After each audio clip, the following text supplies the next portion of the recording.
Hey, Dr. Jon Finn here. Welcome to the Habit Mechanic podcast. Right now, you can get my new best-selling book, Train Your Brain for the AI Revolution, at tougherminds.co.uk. The digital book, audiobook, and physical book are all available at a special price that you won't find anywhere else. Hello, Habit Mechanics. It's Dr. Jon Finn here. I hope you are having a good week so far. The world is a challenging place, and unfortunately, your brain is working against you. That is the conclusion that I draw from everything that I see. Life is getting more and more difficult, and it's becoming easier to develop what we call happiness and performance killing habits. Habits that every day you practice without knowing you are practicing them, and they're becoming deeper and more ingrained. So in this podcast, I want to show you how you can start to do some things differently. And in combination with that, excitingly, for the first time ever, we're offering a 14-day free trial on the Habit Mechanic University app. So those of you who are familiar with our approach, you will understand we're always trying to move people from knowing to doing to habit. We know that most traditional psychology, therapy, self-help, it just gets stuck in the knowing. Some other approaches sometimes give you some skills, but we don't see any other approach in the world that has what we call an integrated brain-based behaviour change system, like our 9-action factor model. So I know many of you are frustrated because you've tried to do things differently before, but it didn't change you. You've tried coaching, you've tried self-help, but it didn't work for you, and that's why you're drawn to the Habit Mechanic approach, because it's different. And those other approaches are almost like wanting to get better at golf. In other words, in the metaphor, you want to become healthier, happier, at your best more often. Imagine you want to get better at golf and you just go speak to a golf coach and they show you how to grip the club. That's often all you're getting from the other approaches. They're not showing you how to even swing the club or hit the ball, never mind go onto the golf course and actually play in real time under pressure. So that's why we have the Habit Mechanic University app, because it speeds up our ability to help you to move from knowing to skill to habit. Habit Mechanic book is a brilliant, powerful resource, but when you plug it into the app, the live support, the community, the way that we're able to format things differently in there and offer a different experience, it becomes really, really powerful. And what we've seen with people using the app, people using our coaching, is that they are consistently able to do an extra 3 hours of peak cognitive performance, often much more than that. And in our last podcast, you heard our head of coaching, Andrew Foster, talking about some of the results he's getting with his clients. So that's what the app is offering. It's in just 10 minutes a day, by creating a willpower story as a starting point, as a container for your super habits. You're going to be able to unlock this immense potential that you have. You are a giant. I believe that as human beings, we are giants, but we are being held back. Think of what you've achieved in your life. Think of what other humans have achieved in their lives. Our potential is immense, but the conditions of the world is just holding us back. And if we want to achieve our potential, what we need to do is work out how to spend more time in the right brain states. That's more time recharging properly and more time in what we call high charge brain states, so that we can actually engage in peak cognitive performance. What we also need to do is recognise that we're spending too much time in the medium charge brain states, and this is very, very problematic for our health, for our happiness and our performance, but also for our livelihoods, because AI is coming along and it's able to do the medium charge brain state work far more efficiently and effectively than we can. So if we want to be healthy, be happy, be at our best, but also be valued, then we need to create a better brain state profile. So in this podcast, I'm going to share with you insights from chapter 25 of the Habit Mechanic book. It's chapter 25, it's deep in the book, and it's deep in the book for a reason, because there's a lot of knowledge that comes before it. And when you're just working through this by yourself, there are a lot of things you need to get in place before you can use these tools. But again, that's why we have Habit Mechanic University, so that we can work with you. You know, it's a when you come into the Habit Mechanic University, it's a hybrid learning experience. We run live sessions. You get to work with experts, and you get that continual support from the community as well. So now you can get a 14-day free trial. We're opening up a limited number of places, which is real. We can only have so many people in the app at one time. So if this is of interest to you, you look at the link below, go to the website, go to the app. You can download the Apple app or the Google app. But right now, I want to just share the insights from chapter 25 and just unpack exactly what I'm talking about with brain states and what I mean by creating a willpower story. When you go in the app, we will take you through how to do this step by step very, very quickly. So you'll be able to unlock that first extra hour of peak cognitive performance within 24 hours. That's what most people find. So unlike reading the book, which is 107,000 words, you get results in the app much, much faster. So I hope this has got you thinking. Another thing to point out, and I'll loop back to this in the podcast, but we've also just released a new self-assessment tool, which is on the homepage of our website, tougherminds.co.uk, where you can actually calculate your current peak cognitive performance. So that will get you thinking.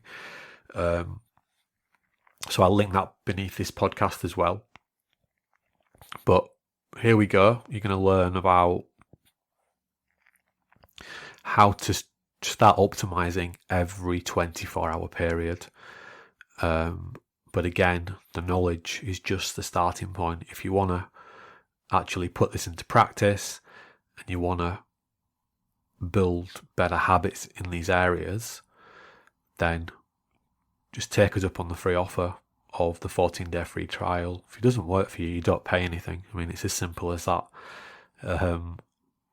But we know that we can help you. We'd be really excited to do that. So I hope to see you in the app, and I hope you enjoy the rest of the podcast. Supercharge your productivity and focus in the office or at home for better work-life balance. The Amazon Prime documentary Chasing Great follows All Black rugby legend Richard McCaw through his final season as a player. It lifts the lid on McCaw's life as he guides New Zealand to back-to-back World Cup triumphs. And while McCaw is now retired, he is a sporting legend and remains a hero to a nation. The film provided a great insight into an athlete whose sporting achievements are well documented. By using the McCaw family video archive and candid interviews with the former All Black captain, Chasing Great provides a revealing psychological profile of a champion's mindset. Significantly, the film reveals that McCaw has his own self-watching process. He is disciplined in the way he does this. He has a journal, and at the beginning of every day, he writes down, "Start again." This is one tool McCaw uses to help himself be at his best as often as possible. We will return to Richard McCaw later on. In this chapter, we'll examine insights to boost both focus and productivity, consider how to optimize any 24-hour day, and outline how to get more done in less time. I will also show you how to get your most challenging work done. All of the above will also help boost your creativity and problem-solving abilities. Why is it challenging to be productive? Why do we procrastinate on mentally challenging work? 1. This type of work burns a lot of energy. 2. When we do mentally challenging work, we don't gain an immediate reward. Our hue, horribly unhelpful emotions, doesn't like that. So instead, it encourages us to quit mentally challenging work and to do things that require less mental energy and that give us immediate rewards. For example, checking your emails or your phone. In many ways, humans are designed to procrastinate. We prioritise instant gratification over achieving our long-term goals. In today's world, this once advantageous trait can undermine human happiness and success. It encourages humans to build short-term attention habits that restrict our ability to make the type of personal progress, habit mechanic development, that is essential if we want to succeed and thrive in the VUCA, volatile, uncertain, complex and ambiguous world. Humans have evolved to survive, rather than thrive, in 21st century life. But we can do better. We can learn how to delay short-term gratification by developing better focus and productivity habits. To do this, it is useful to revisit the two cornerstone concepts that underpin all habit-building success. Do your best to be your best. I have shown that we have a lot more control over what we think and do than we often give ourselves credit for. For example, you might not be able to stop a colleague interrupting you at work, but you can control how quickly you refocus back onto the task at hand. Plan ahead. Having a plan helps you manage hue and be productive.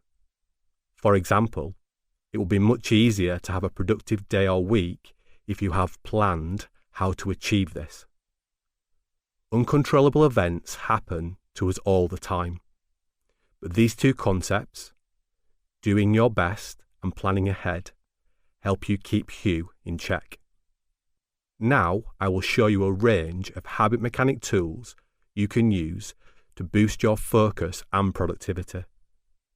They will help you spend more of each 24-hour period with your attention on things that are most helpful to your health, happiness, and performance. Why do you want to be productive today? In Chasing Great, former New Zealand All Black captain and multiple World Cup winner Richie McCaw describes how a McDonald's napkin was the centrepiece for one of the most pivotal moments in his life. In 1998, he was with his uncle in a McDonald's restaurant near his hometown. After being shown his nephew's training diary, McCaw's uncle asked the youngster if he wanted to be an All Black. "Yes, of course," said McCaw. But he was secretly thinking he would never achieve that dream. McCaw's uncle then asked him to write down how he would become an All Black. McCaw began to map this out on the back of a napkin. He wrote, "Make New Zealand under-19s in 1999. Make New Zealand under-21s in 2001. Play for Canterbury Crusaders A-team in 2002. Make the Canterbury Crusaders first team in 2003. Play for the All Blacks at the 2003 World Cup." After mulling this over, McCaw's uncle told his nephew he should not just aspire to be any All Black. He should aspire to be a great All Black. McCaw felt embarrassed writing that, so he just wrote G-A-B, Great All Black, at the bottom of the page. The rest is history. Like Richie McCaw, if you want to be your best every day, you need to know why. So it is vital to connect your long-term goals to the immediate tasks you need to complete and the habit or habits you want to improve today. So, it will be easier to optimize your productivity today if you have created a FAM, future, ambitious, meaningful story iceberg, introduced in Chapter 16. Remember, this is never set in stone. You need to periodically revisit it and update your goals. By knowing the why, you are activating the personal motivation factor in the 9 action factors framework, introduced in Chapter 18. Reflect. If it is helpful, make a few notes about what you've learned about improving your productivity so far. How to use ICE to be more productive and optimize a 24-hour period. Let's use an ICE analogy again and apply it to the 2 main types of jobs we do each day. I liken the easy tasks I need to complete each day to freezing ice cubes, and the more mentally complex tasks to building ice sculptures. Freezing ice cubes represents busy habit work. This is the fairly mindless, familiar, easy work we can deal with quickly. It may include answering easy emails or inquiries. It could be a routine task like filing something. This type of work is increasingly becoming fully or semi-automated, sometimes meaning humans are no longer required. For example, online banking, accounting software, meeting scheduling software. Building ice sculptures represents focused work.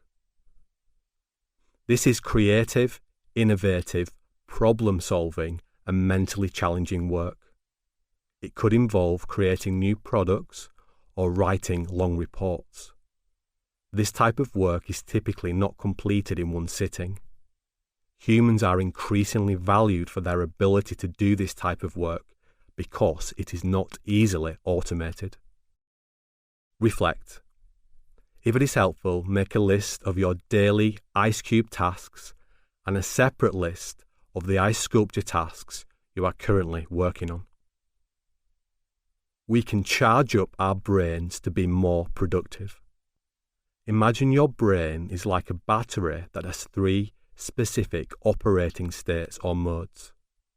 I call these brain states.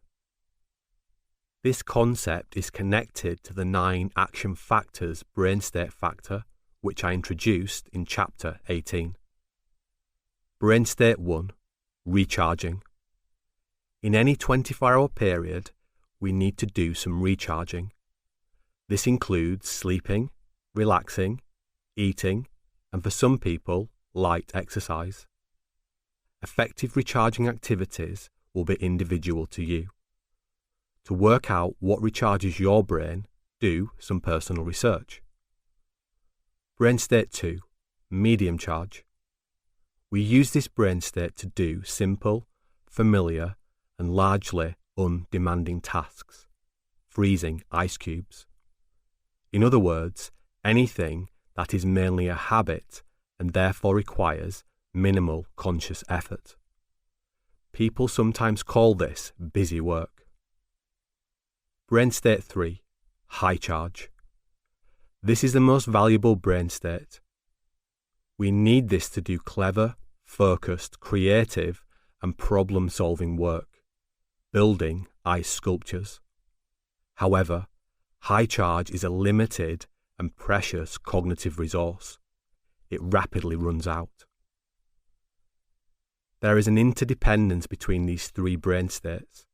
For example, if we do not spend sufficient time recharging in any 24-hour period, it will be hard for us to properly use our other 2 brain states.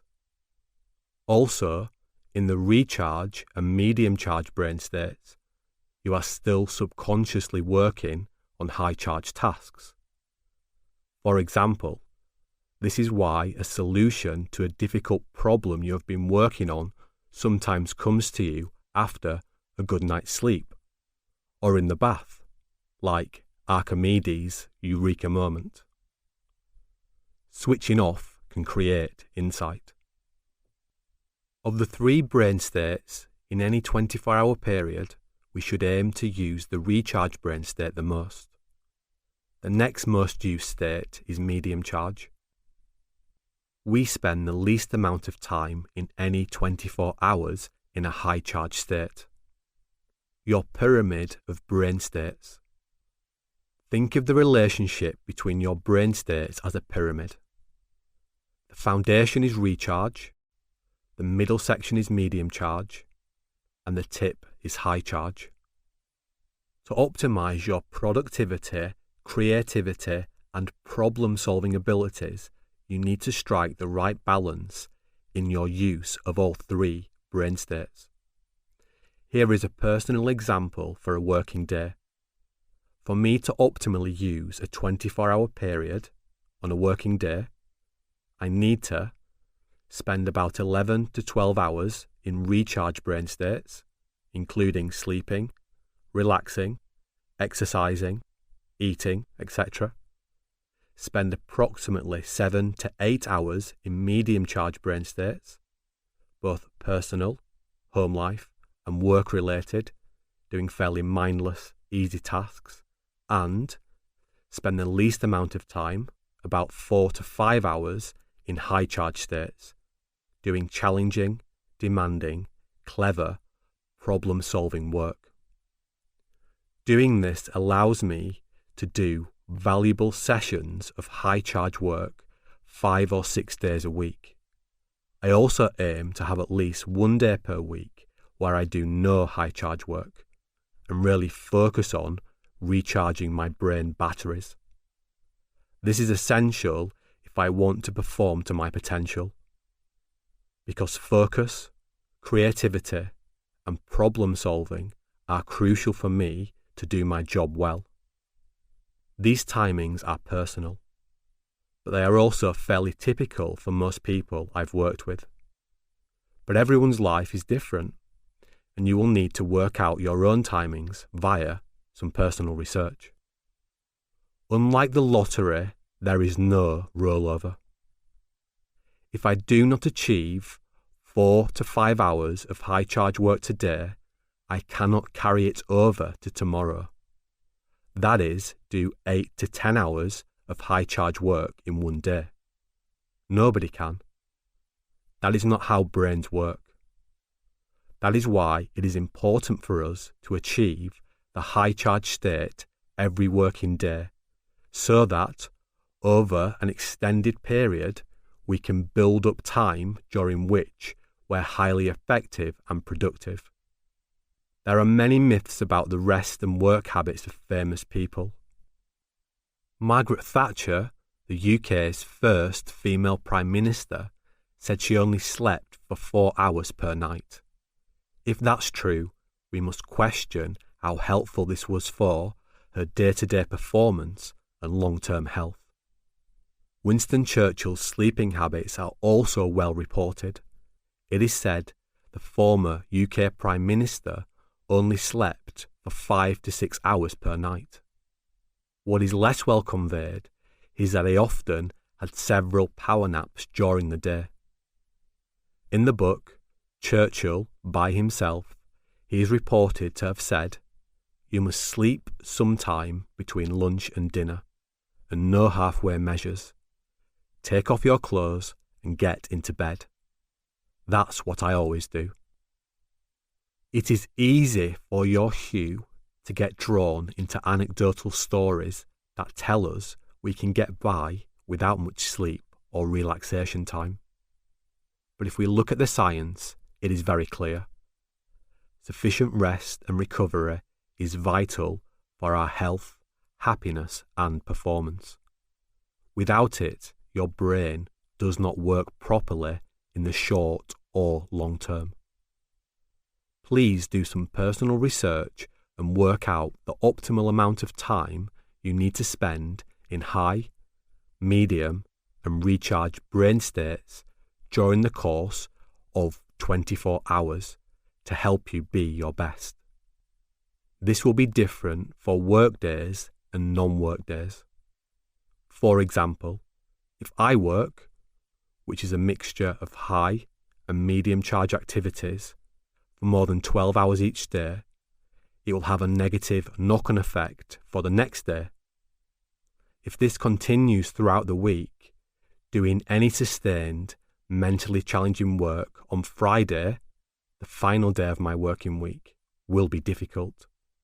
I would regard that day as a cognitive write-off. Multitasking is not effective. Do not mix the brain states. We sometimes fall into the trap of believing we can multitask to accomplish more in less time. But is this true? In the US health system, statistics show one of the biggest causes of patient death while in hospital is incorrect prescriptions. Reports suggest nurses were often interrupted by their colleagues during their medication rounds. The nurses were being involuntarily moved from a high charge state when concentrating on their prescriptions to a medium charge state when they had to answer routine questions from colleagues. When they returned to their prescribing task, mistakes were being made and patients were dying. This phenomenon was identified in the American health system and procedures were changed. Now some nurses wear red bibs indicating they are not to be disturbed on their high-charge medication rounds. I have not seen any scientific data showing that being interrupted whilst you are doing a high-charge task is helpful. Interruption leads to more mistakes, more pressure, more stress, and less time. One study showed that a single interruption can cost you 23 minutes and 15 seconds of your time. There is also data showing that each time you get distracted, it takes a little bit longer to refocus. In other words, there is a cumulative effect and wasted time quickly adds up. A term I really like is single tasking. This helps us boost productivity and get more done in less time. We should not mix our brain states. For example, if you want to relax to recharge, then don't do anything else but relax. The same goes for medium and high charge work. In other words, you only have 100% attention. Whichever brain state you are working in, put 100% of your attention into it. This will help you optimize your uptime, downtime, and work-life balance.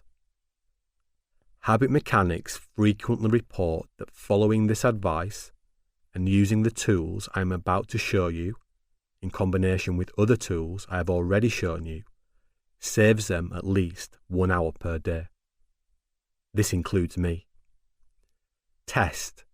If it is helpful, write down the 3 different brain states to test your memory. How to take more control of your brain states. We can connect our 3 brain states to the concept of activation, introduced in Chapter 21. Each state will require a different optimal level on the activation scale. To illustrate this, I will show you mine. For recharge, I need to be around 20 to 10 to do non-sleep recharge and between 5 to 1 to sleep. For medium charge, I need to be around 30 to 50. For high charge, I need to be around 55 or 60. If it helps, make a note of your own ideal activation level for each brain state. You can always adjust these later. What is your optimal sleep level or range? What is your optimal non-sleep recharge level or range? What is your medium charge level or range? What is your high charge level or range? We should always try to match the tasks, activities, and challenges we face in life and work with the right activation level. For example, if I arrive in the office early in the morning and I need to tackle some complex, challenging work, I will be incapable of doing this properly if I'm extremely tired and have low activation. Equally, if I'm trying to go to bed early and need a good night's sleep, I won't be able to achieve the correct sleeping activation level if I have just checked my work emails and have been agitated by a difficult message, making me highly activated. Now you have a better understanding of your brain states, I would encourage you to review and update your optimal activation review, first introduced in Chapter 21. More on the power of focus words and pictures. Focus words and pictures are powerful brain state management tools. I will show you how to use them to both reduce and increase your brain state. Before I do, I want to give you another example of how a world-class athlete used them to help him break the world record for the distance cycled in 1 hour. In an interview with the BBC's breakfast programme, Britain's Olympic cycling hero, winner of 5 gold medals, and Tour de France winner, Sir Bradley Wiggins explained how he used focus words and focus pictures to help him become a world record breaker. Professional cycling is a grueling activity. It takes a physical and mental toll on the athlete. But Wiggins was able to overcome these hurdles by deliberately controlling his thoughts. In other words, the things he said to himself and what he saw in his mind's eye. He said, "No matter how hard something is or feels, there is always an endpoint." And I always kept thinking of that endpoint. What is it going to feel like when you've done it and smashed the record? So, his focus words were something like, "Keep thinking about the endpoint." And his focus picture was something like seeing himself get over the finish line and smash the record. By managing his thoughts, Wiggins helped his willpower talk Hugh through these challenging moments, making it much more difficult for Hugh to dwell on difficulties and potential pitfalls.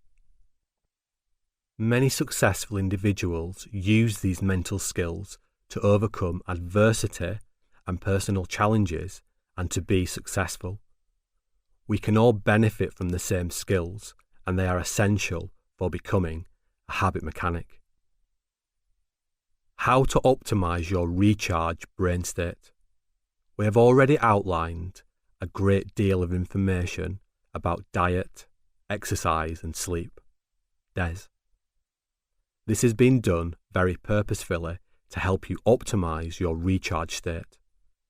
Unfortunately, there are no Des shortcuts. If we do not do these things correctly, our brains will not work properly. As well as sleep, let's also think about non-sleep recharge activities.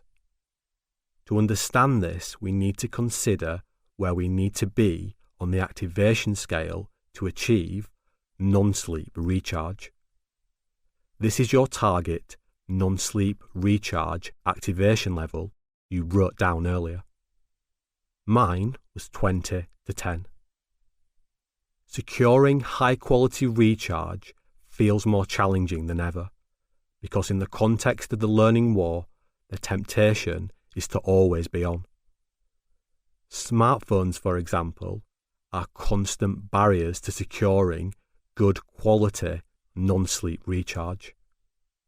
The attention economy in which we live means our brains are constantly being hijacked and interrupted, so we need to consider if our downtime really is helping us recharge our brains. Deliberately reduce your activation to boost recharge. To get better at controlling your recharge, you need to get better at controlling your activation. One of the ways you can do this is by using focus words and pictures. This is how I do it. In my mind's eye, I picture, focus picture, the activation dial of my current activation level. For example, it might be at a 40. Then I use focus words to help me slow down my breathing. As I'm breathing out, I imagine the activation dial needle moving toward 20, which is the correct level for my non-sleep recharge. I typically do this for between 30 seconds and 5 minutes. I do this periodically throughout the day and call it a micro recharge. Some years ago, when I created the first optimal activation review, I noticed that I experienced the dip as the afternoon progressed. So I created and deliberately began using micro recharge techniques at lunchtime to reduce my activation level and achieve my recharge brain state. I combine these with some lunchtime diet modifications and light exercise.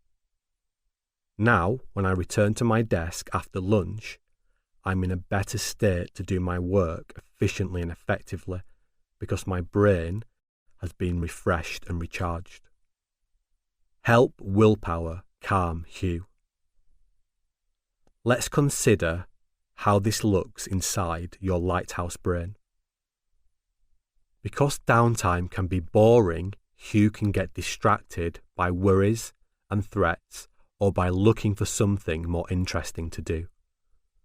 This means that our recharge time can get sabotaged.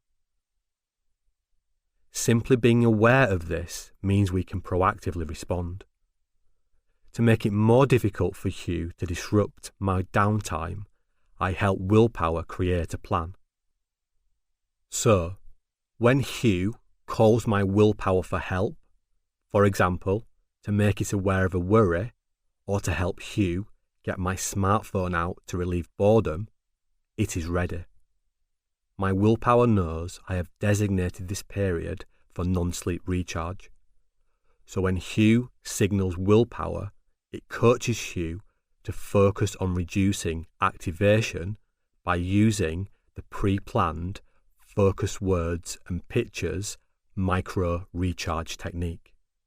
I also turn my phone off to make it harder for Hugh to get its own way.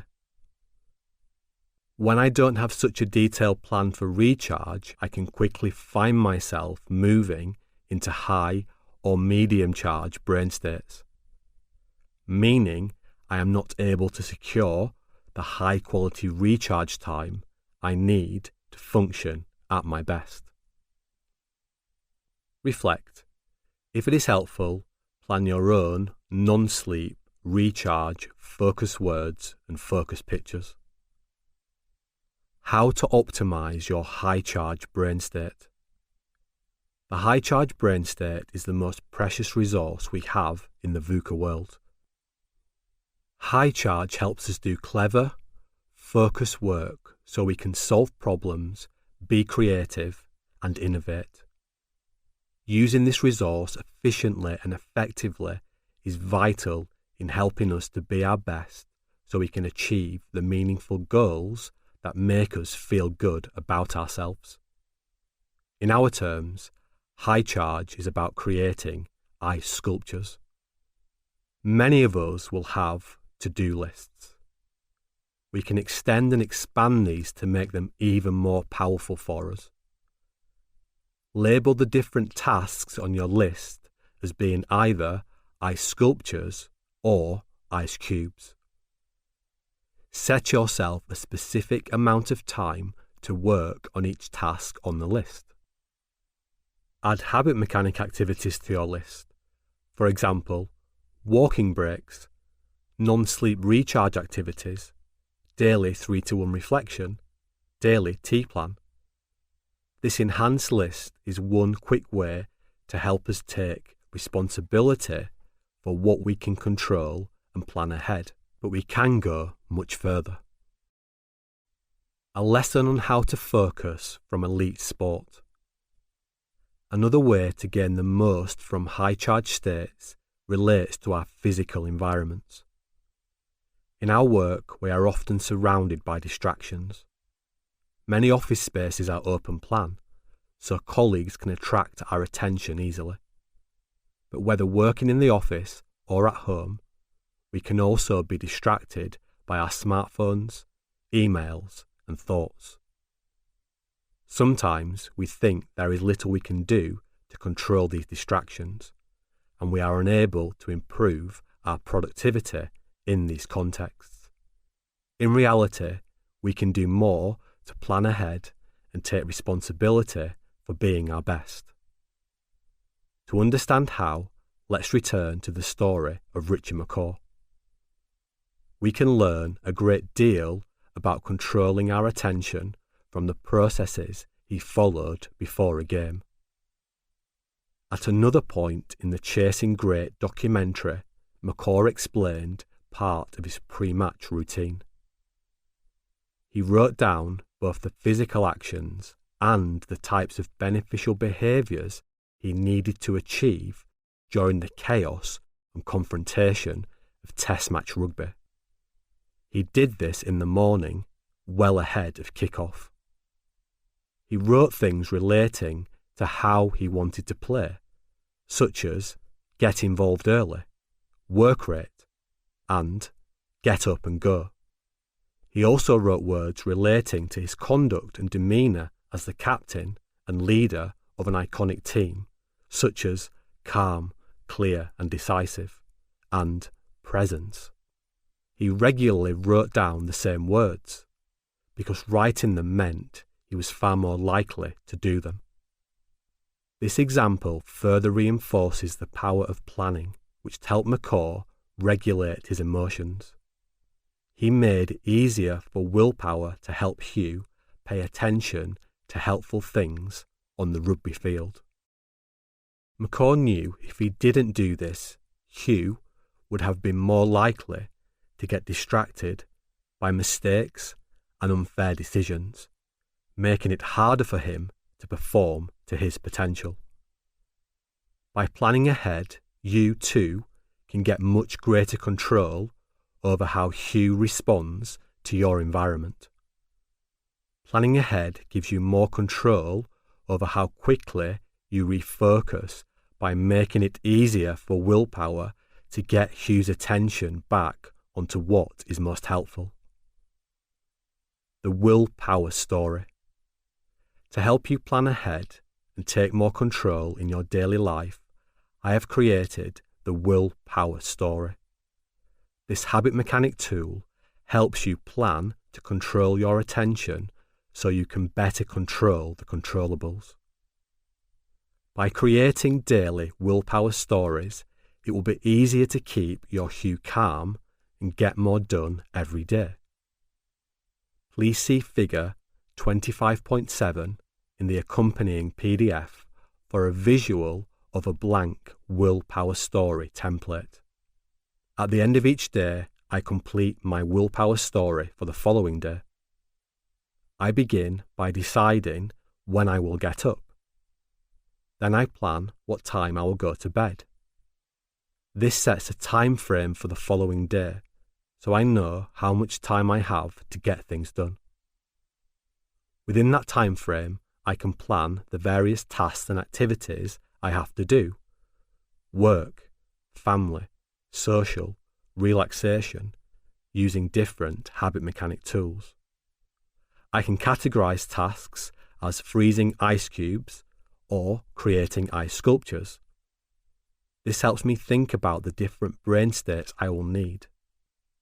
I can also use my optimal activation review to consider my activation level throughout the course of the day and when it might be best to do different tasks and activities. Here's an example willpower story. I will explain the willpower boosters and strengths element shortly. By the end of the chapter, you will understand how to create your own. Please see figure 25.8 in the accompanying PDF for a visual of an example filled-in willpower story. I have put an ice sculpture task at the start of the day, writing a proposal for a new client, because I know I will be mentally fresh. I have prioritised getting a good night's sleep so that I can wake up feeling refreshed. And I've exercised before I begin my work. This means I will be at the correct activation level to build my ice sculptures. You will see I haven't just planned the tasks I want to complete. I've also included what I call willpower boosters and strengths. Please see figure 25.9 in the accompanying PDF for some example strengths and willpower boosters you can use to improve your focus and productivity. In my example, I have ensured that writing a new client proposal goes alongside what I call internet management. In practical terms, I don't need the internet for this particular task. If it is available to me, it might be distracting. So I've planned to turn off the Wi-Fi connection on my laptop. This will help willpower manage you and give me a better chance of being efficient and effective while I'm writing the proposal. This helps me do the work faster. You can use willpower boosters and strengths to help you plan how you will behave, control your environment, and ultimately make it easier to control your attention. They can help you keep persisting so that you can build better habits. Willpower boosters can relate to things like your personal workspace or your use of electronic devices. You can also use them to help you with mental skills like concentration and mindset.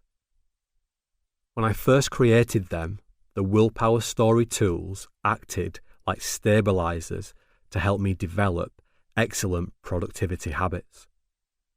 This means that over time I've been able to add less and less detail into my daily timeline or plans and still get really powerful results. However, when I feel like my productivity has gone off track, I do revert back to using the full willpower story process. This helps me build back my best productivity habits. Reflect. If it is helpful, use all the productivity insights I have shared so far to begin completing your first willpower story. I will explain the swap section of the willpower story later in this chapter. The more detail you add, the more powerful it will be in helping you develop the productivity habits that allow you to be your best. Over time, as you develop better and better productivity habits, you will be able to add less and less detail into your daily timeline or plans and still get great results. This is because you will have developed some excellent productivity habits. However, if your productivity ever worsens, you can always revert back to using the full willpower story process to help you re-establish your best productivity habits. Use your torch of concentration to supercharge your high-charge work. When we are doing high-charge work, every time we unintentionally break concentration, we are likely wasting a small amount of this precious resource. Remember, we only get a small amount of high-charge brain power each day, but we can reduce time wastage and single task more effectively by learning more about how concentration works and how we can refocus faster. Think of human concentration as a torch.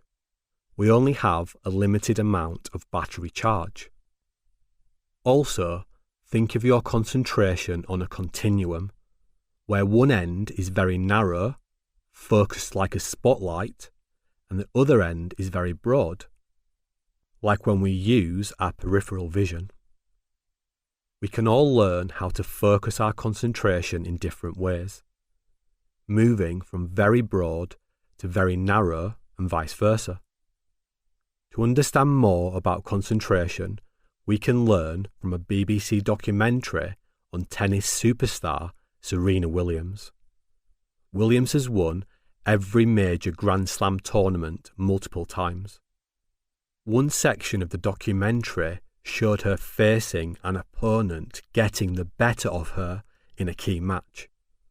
The footage showed Williams engaged in a dispute on the court after she had just lost a point. The sequence went on to show her responding and subsequently dominating the opponent and winning the match. In the voiceover, Williams explains how the dispute impacted her concentration levels. We can use these insights to help us understand more about concentration.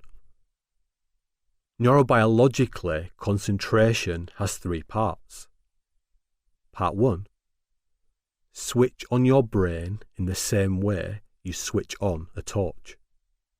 This is about reaching the right activation level so you have the most helpful neurotransmitters like noradrenaline and dopamine in your brain for focusing and learning.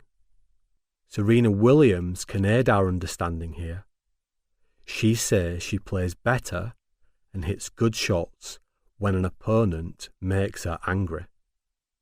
We can reasonably assume the stimulus from her opponent takes her to her optimal activation level for high-performance tennis. Part 2.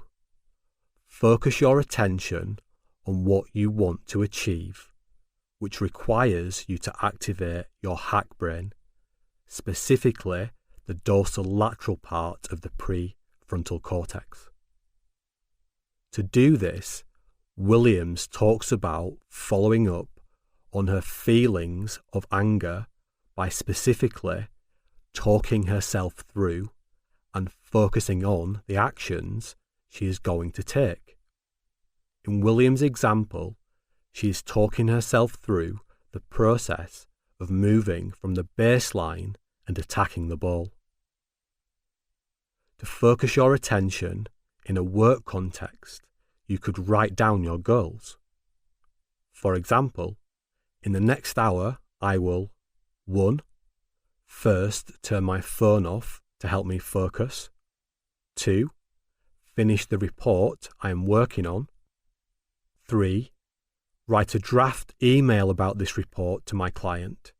Do it in Word so I don't have to open my emails. This is an effective way of aligning your attention with what you want to achieve.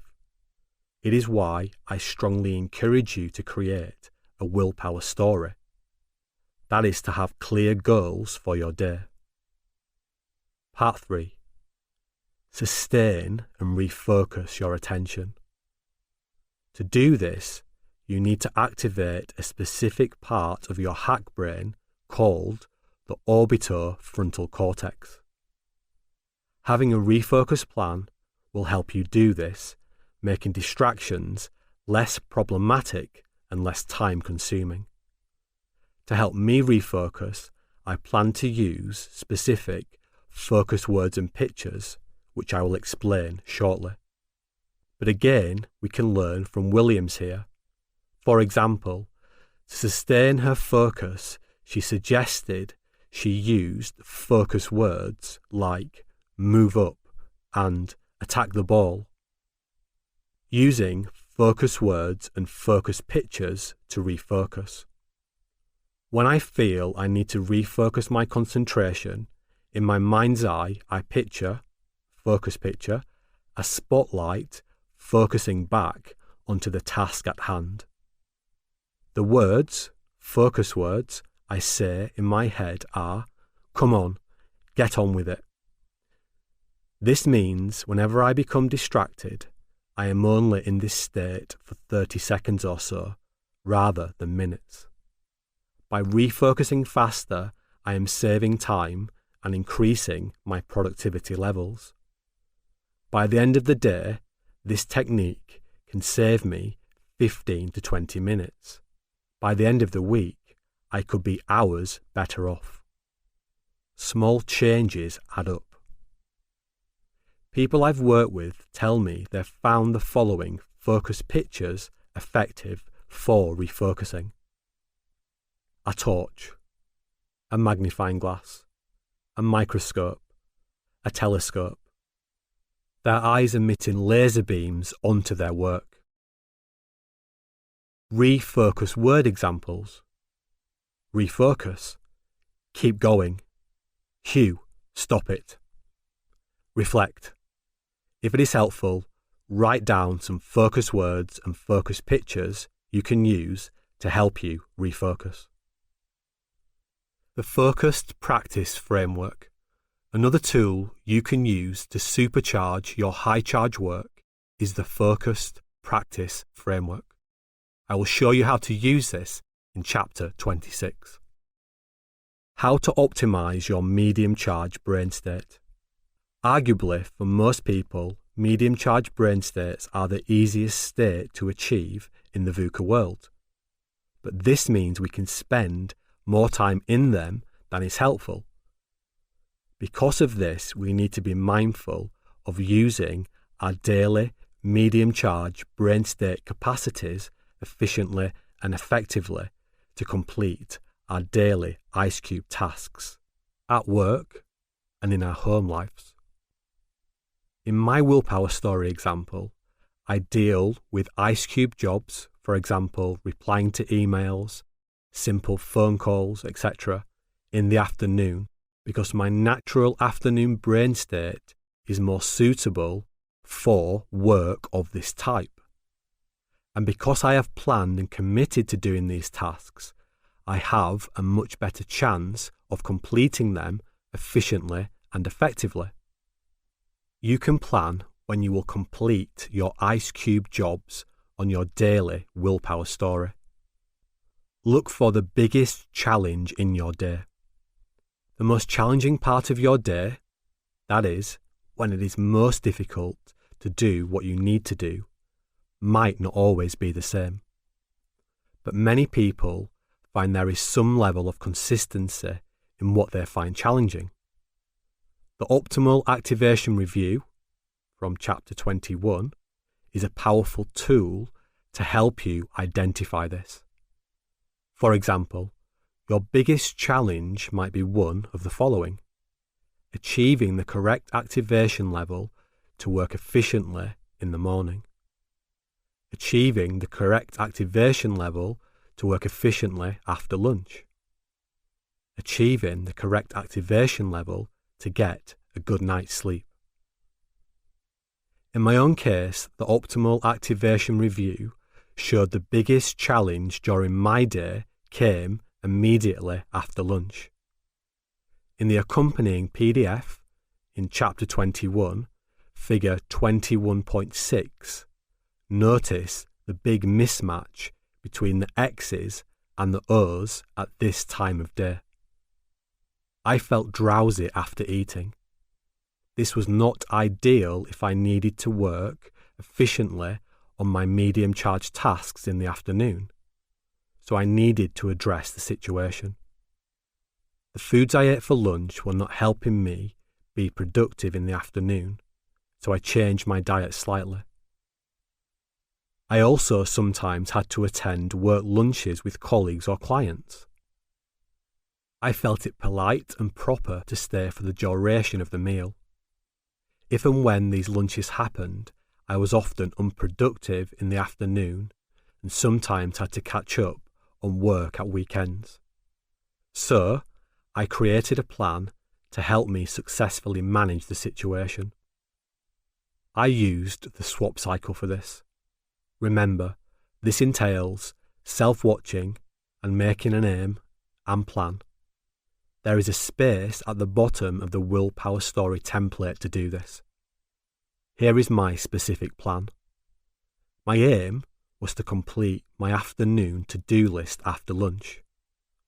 The first part of my plan was to ensure I did not arrive at the restaurant too hungry, so I grazed on snacks throughout the morning. Then, I looked online at the restaurant menu and planned to order a light dish. I also planned to walk to the restaurant, giving me the best chance to do some micro recharge breathing work. I also planned to walk back to my office from the restaurant, instead of taking a taxi. Finally, I planned to write a clear list of work for the afternoon before I left the office for lunch, so I knew exactly what I needed to accomplish on my return. Reflect. If it's helpful, write down your own work-day swap to help you overcome the biggest challenge of your day.